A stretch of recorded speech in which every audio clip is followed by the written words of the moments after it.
Hello all, I'm Stephen Cato, and I'm happy to present to you today my Lakeforest Mall site market analysis.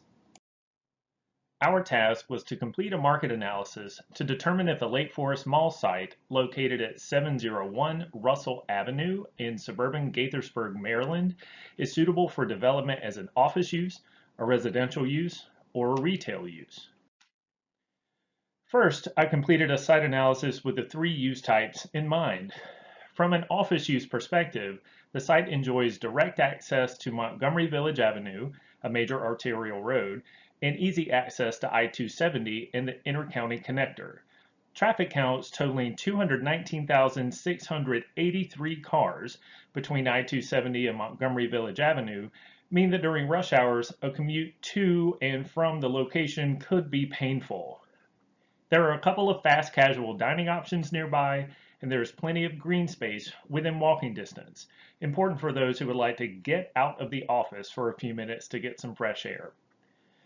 From a residential perspective, the easy access is a plus, but the high traffic count of 85,865 cars for the four roads immediately bordering the site may pose a safety concern to residents with children or those who like to bike or walk. The Montgomery County school system is rated the second best in all of Maryland. However, as far as the schools residents of the site would attend, Southlake Elementary School received high ratings in academics and other areas, while Neilsville Middle School and Watkins Mill High School received mediocre marks in academics and other areas. Because of that, I rated schools a meh. The site is near a police station and other essential services and benefits from being near parks and hiking and biking trails. Then from the retail perspective, the easy access is also a plus, and the high traffic counts bring lots of potential customers. Having limited to no visibility from I-270 isn't great, but having several residential communities and offices nearby, again, means lots of potential customers.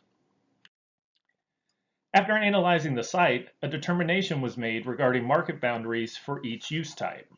For an office use, drive times determine the market area boundaries. 10 minutes for the primary area and 15 minutes for the secondary market area. For a residential use, Gaithersburg and Germantown make up the primary area, while the secondary area is all of Montgomery County. For a retail use, radius from the site determine the trade area boundaries. A 3-mile radius encapsulates the primary trade area, while a 5-mile radius encapsulates the secondary trade area. Now for the office market analysis. To evaluate the office market, we first look at supply. There's approximately 58.8 million square feet of office space in Montgomery County, with approximately 4.5 million square feet of that located in Gaithersburg. Gaithersburg vacancy rate is lower than the average for Montgomery County, attributable to the lower asking and effective rents. There is 1.215 million square feet of office space in the construction pipeline, all of that being located in Bethesda, Chevy Chase. The four major office-using employment sectors in Montgomery County are information, finance and insurance, professional, scientific, and technical services, and government. Projected employment growth in each of those sectors through 2026 is negative, with the exception of government, which is expected to see approximately 8.3% growth. Space absorption for Montgomery County in 2020 was negative 11,407 square feet, but improved in Q1 2021 to positive 151,648 square feet, due in part to delivery and occupancy of a single-tenant headquarter building and another fully pre-leased building. Gaithersburg saw modest space absorption in 2020, but negatively absorbed a lot of Class B space in Q1 2021, leading to nearly 17,000 square feet of negative space absorption overall. Now for the residential analysis. For the residential analysis, first I took a look at the market area demographics. The population in the residential market area was 203,708, containing 73,251 households that averaged 2.71 in size. The average age of the population was 34, with a median and average income of $104,567 and $130,562, respectively. Pre-COVID, Montgomery County had a very low overall unemployment rate of 3%. During the pandemic, that unemployment rate ballooned to 8.6%, the worst month being July 2020, but has since improved each month until it reached 5.6% in April 2021. There are currently 18,008 multifamily apartment units contained within 53 multifamily properties. The current market vacancy rate is a very low 2.8%. Asking rent is $1,574 per unit, while effective rent averaged $1,542 per unit. Such a small variance between asking and effective rents is indicative of a tight market, where concessions aren't necessary to achieve high occupancy. No multifamily apartment units were delivered in 2019 or 2020. However, 160 units hit the market in March 2021. 1,300 units are planned for the area, but how far along in the development process these properties are is unknown, and targeted completion dates are not yet available. With such a tight market, 164 units were absorbed in 2019 despite no new construction, and over an annualized 3-year history, the primary market area has consistently absorbed more units than have been delivered. The 3 competitive properties shown here are all more than 20 years old. Despite that, 2 of them are considered Class A due to some light renovations. Despite the minor updates, the units all had dated layouts and contain amenities typically seen in suburban garden apartment complexes. 40% of households typically choose to rent versus own. Therefore, in the market area, there are 29,300 renter households versus 18,008 apartment units. Here you can see the breakdown of number of households that fall within the different area median income bands and how that translates to rent considered affordable for those households if they spent approximately 30% of their income on housing. 2,748 households earn less than 30% of AMI, though something I found interesting is that only one apartment community reported average asking rent less than $1,030 per unit, which would be affordable to those households.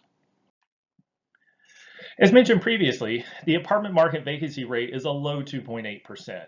A healthy, stable vacancy rate in any market would be 5%. Calculating these percentages by the number of total units in the market and then subtracting the two, we see a difference of 400 units. The market needs 400 more units, give or take, to get to that 5% equilibrium. Given that 160 units were just delivered to the market in March 2021, that leaves us with 240 units that would easily be supported on our site. Now for the retail market analysis. The population in the primary retail trade area was 149,661, 88,773 of those being in the workforce. There are 51,582 households with a median and average income of $90,311 and $106,392 respectively. The population skews slightly more female than male, and the average age is 37. 45.4% of the population is college educated. As you can see, there are 7 shopping centers containing 905,778 square feet of retail space within the primary trade area, and 11 containing over 2 million square feet of retail space within the secondary trade area. Overall retail sales in the trade area are $1.49 billion. Retail vacancy stands at about 7%, with asking and effective rents of $35 and $31.65 per square foot, respectively. In the construction pipeline, there is around 241,000 square feet approved for development within the trade area, the primary trade area, and 898,821 square feet approved for development in the secondary trade area. Here you see the shopping centers deemed biggest competition for our site in each retail category and how they impacted proposed capture rates. Multiplying the total sales in each category by the proposed capture rates and then dividing by expected sales per square foot gives us how much retail square footage at our site by category the trade area could support. The numbers look compelling for NGNS and F&B development, but GAFO appears to be oversaturated in our trade area. We can remove from our estimated square footage of retail demanded any known planned developments in our trade area. As you can see, some projects in the pipeline are easily placed into a specific category, while others are not. Overall, there is support for approximately 400,000 square feet of NGNS retail space and approximately 225,000 square feet of F&B retail space at our site. Again, likely less in each category given the lack of pipeline transparency. This brings us to my conclusions. Given the projected declines in 3 of the 4 major office-using employment sectors, poor space absorption in the Gaithersburg area, and a high volume of new construction in the Bethesda-Chevy Chase area, I have concluded that the office market is oversupplied and there is no demand for additional space. Given the disparity between the number of rental households and the number of apartment units available for rent, the proportion of households earning less than 30% of AMI that appear to be underserved in the market, and the extremely low vacancy rate, I have concluded that there is demand for at least 240 apartment units. Given that the trade area appears to be able to support an additional 400,000 square feet of NGNS and 225,000 square feet of F&B, I have concluded that there is demand for retail that could be captured by our site. With the Lakeforest Mall site's ability to support NGNS and F&B retail and the strong demand for additional multifamily apartment units, my recommendation is to combine the 2 uses into a mixed-use development.